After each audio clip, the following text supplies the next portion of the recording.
Assalamualaikum warahmatullahi wabarakatuh. Hamdan wa syukran lillah, wassalatu wassalamu ala rasulillah.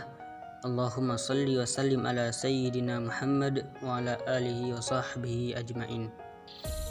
Alhamdulillah kita ucapkan kepada Allah subhanahu wa ta'ala sebagai tanda rasa syukur kita yang telah banyak memberikan nikmatnya sehingga kita bisa melaksanakan perkuliahan pada pagi hari ini dengan sehat walafiat. Amin. Allahumma amin. Selawat dan salam hendaknya senantiasa kita kirimkan kepada baginda Nabi Muhammad sallallahu alaihi wasallam dengan ucapan Allahumma salli wa sallim ala sayyidina Muhammad wa ala alihi wa sahbihi ajmain.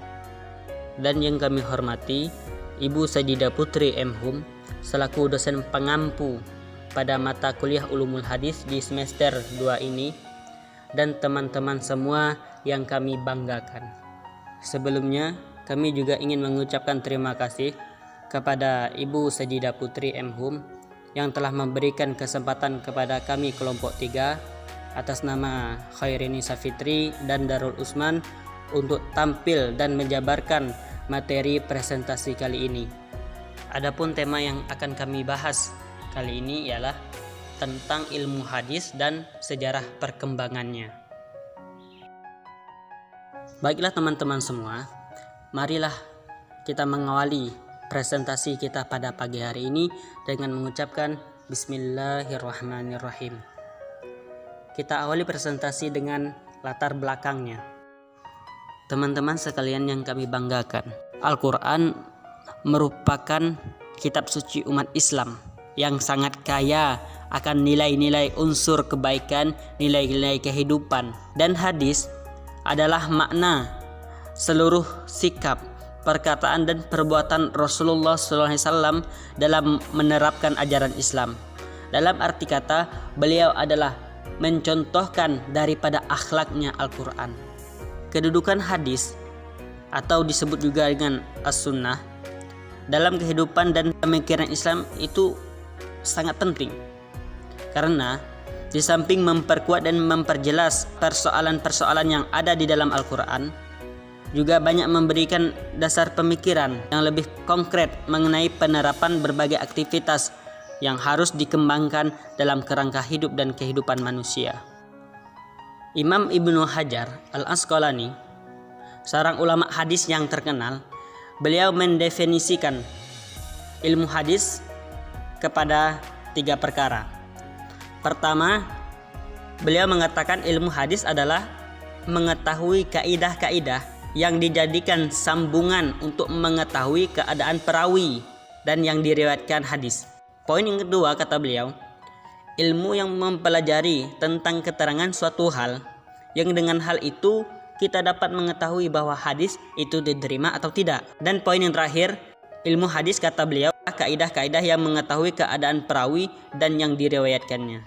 Perlu juga kita ketahui bahwasanya ilmu hadis ini secara garis besar itu terbagi menjadi 2. Yang pertama, ilmu hadis riwayah dan ilmu hadis dirayah. Adapun yang dimaksud dengan ilmu hadis riwayah ialah ilmu pengetahuan yang mempelajari hadis-hadis yang disandarkan kepada Nabi Shallallahu Alaihi Wasallam, baik berupa ucapan, perbuatan, takrir, tabiat maupun tingkah lakunya. Lalu bagian yang kedua dari ilmu hadis, yaitu ilmu hadis dirayah. Imam At-Tirmizi mendefinisikan ilmu hadis dirayah ini sebagai undang-undang atau kaidah-kaidah untuk mengetahui keadaan sanad dan matan, serta cara menerima dan meriwayatkan, mengetahui sifat-sifat perawi, dan lain-lain. Teman-teman sekalian yang kami banggakan, dari ilmu hadis riwayah dan dirayah ini muncullah cabang-cabang ilmu hadis lainnya. Pertama, ilmu rijalul hadis. Yang kedua, ilmu al-jarh wa ta'dil. Yang ketiga, ilmu tarikh war-ruwah. Yang keempat, ilmu i'lalul hadis. Lalu ilmu nansih wal mansuh. Yang keenam, ilmu asbabul wurud al hadis. Dan yang terakhir, ilmu mukhtaliful hadis. Teman-teman sekalian yang saya banggakan, Kita masuki poin terakhir dari inti pembahasan, yakni sejarah dan perkembangan hadis. Sejarah dan perkembangan hadis ini yakni hadis pada masa Rasulullah, lalu hadis pada masa Khulafaur Rasyidin, dan hadis pada masa tabi'in. Hadis pada masa Rasulullah Shallallahu Alaihi Wasallam juga disebut dengan Asrul Wahyu wat Takwin, yakni masa turun wahyu dan pembentukan masyarakat Islam. Terdapat beberapa kebijaksanaan Rasulullah tentang hadis ketika ia masih hidup. Di antaranya, pertama, Rasulullah memerintahkan kepada para sahabatnya untuk menghafal dan menyampaikan serta menyebarkan hadis-hadis. Kebijakan yang kedua, Rasulullah pun juga pernah melarang para sahabat untuk menulis hadis-hadisnya, kebalikan dari poin yang pertama tadi.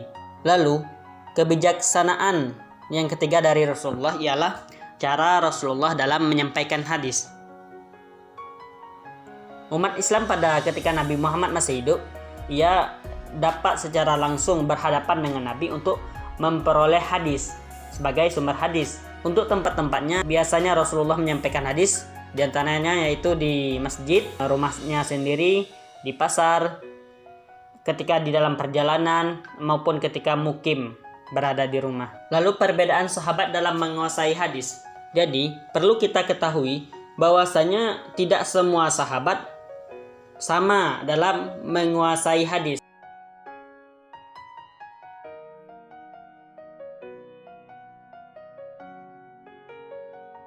Sahabat-sahabat Nabi ini yang meriwayatkan hadis, di antaranya pertama golongan as-sabiqun al-awwalun, yakni orang-orang yang pertama kali masuk Islam, seperti Abu Bakar, Umar bin Khattab, Utsman bin Affan, dan Ali bin Abi Thalib serta Ibnu Mas'ud.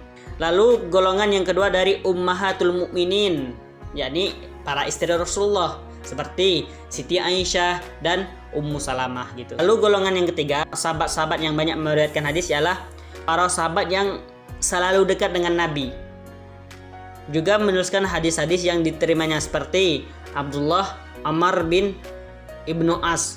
Lalu yang terakhir adalah sahabat yang meskipun tidak lama bersama Rasulullah, tetapi ia banyak bertanya, sering bertanya kepada para sahabat lainnya secara bersungguh-sungguh, seperti yang kita kenal Abu Hurairah. Lalu ada para sahabat yang secara sungguh-sungguh ia mengikuti majelis Rasulullah, seperti Abdullah bin Umar, Anas bin Malik, dan Abdullah bin Abbas. Para sahabat yang menerima hadis Rasulullah SAW melalui 3 cara. Yang pertama, metode hafalan, metode tulisan, dan metode praktik. Periode yang kedua dari sejarah dan perkembangan hadis, yakni masa Khulafaur Rasyidin, yang terjadi pada masa Abu Bakar, Umar bin Khattab, Utsman bin Affan, dan Ali bin Abi Thalib, yang berlangsung kisaran tahun 11 Hijriah sampai tahun 40 Hijriah. Di periode Khulafaur Rasyidin ini terdapat pembatasan penyederhanaan hadis yang ditunjuk langsung oleh para sahabat dengan sikap kehati-hatiannya untuk menggunakan 2 jalan dalam meriwayatkan hadis dari Nabi SAW. Jalan yang pertama yakni periwayatan hadis yang redaksinya atau matanya persis seperti yang diurutkan, diceritakan Rasulullah, dan hanya bisa dilakukan apabila mereka hafal benar apa yang disabdakan Rasulullah. Jalan yang kedua, periwayatan hadis yang matanya tidak persis sama dengan yang didengarnya dari Rasulullah, akan tetapi isi atau kandungan dari hadis tersebut tetap terjaga secara utuh, sesuai dengan yang dimaksudkan oleh Rasulullah SAW tanpa ada perubahan sedikit pun. Nah teman-teman, kita masuki periode terakhir daripada sejarah perkembangan hadis, yakni hadis pada masa tabi'in. Nah, di masa ketiga ini juga terdapat pusat-pusat pembinaan hadis. Tercatat ada beberapa kota, daerah yang digunakan pembinaan hadis. Di antaranya kota Madinah Al-Munawwarah, Makkah Al-Mukarramah, Kufah, Basrah, Syam, Mesir, Maghribi, dan Andalusia, Yaman, serta Khurasan. Dan di periode tabi'in ini terdapat pergolakan politik dan pemalsuan hadis. Dan yang ketiga, perkembangan pembukuan hadis. Baiklah teman-teman sekalian, demikianlah isi presentasi kami pada kali ini. Semoga apa yang kami sampaikan dapat bermanfaat bagi kita semua. Jika ada kekurangan, mohon dimaafkan karena kesempurnaan sungguh hanyalah milik Allah Subhanahu wa Ta'ala saja. Jika ada pertanyaan ataupun mau memberi saran, kami persilahkan di ruang grup WhatsApp. Akhirul kalam, subhanakallahumma wa bihamdik, asyhadu an la ilaha illa anta astaghfiruka wa atubu ilaik. Wallahu wa muwaffiq ila aqwamit thoriq. Wassalamualaikum warahmatullahi wabarakatuh.